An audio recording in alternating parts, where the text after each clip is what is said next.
La vallée du Dadou, un détour à ne pas manquer si vous traversez le département du Tarn. Voici l'ancien château d'Arifat en remontant la vallée encaissée entre deux versants abrupts.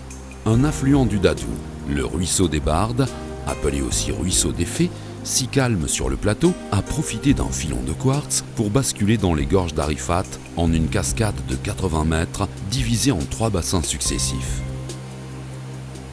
En amont du site, le ruisseau des Bardes s'est frayé un passage dans les terrains de schiste et de grès, puis il rencontre brusquement une barre rocheuse dure, compacte, armée de grès quartzique bien plus résistante. Le franchissement brutal de cet obstacle est à l'origine des cascades d'Arifat. Au pied des chutes d'eau, des marmites se sont créées. Cette région, qui s'étale des monts d'Alban au mont de la Cône, se caractérise par des plateaux situés à une altitude moyenne de 400 mètres.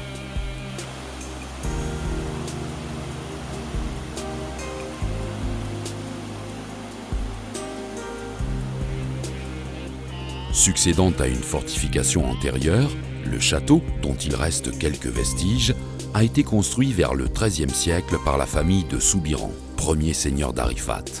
Il surplombe le site des cascades. On peut s'arrêter sur la terrasse du château pour se désaltérer, déjeuner ou dîner durant la saison estivale. L'Association pour la sauvegarde et la promotion du site d'Arifat, ainsi que l'association Élabore, vous accueillent sur les terrasses du château.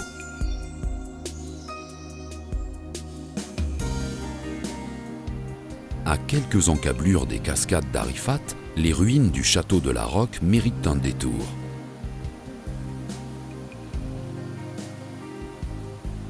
Difficilement accessible, la tour surplombe le Dadou, perchée sur un rocher à près de 70 mètres au-dessus de la rivière. Ce site abandonné depuis plusieurs siècles réserve bien des surprises.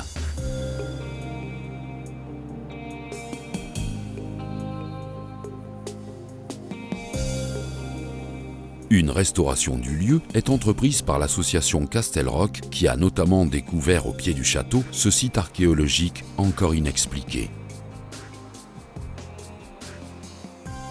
La vallée du Dadou, un détour à ne pas manquer si vous traversez le département du Tarn, proche de Montredon-la-Bessonnière dans le sud de la France.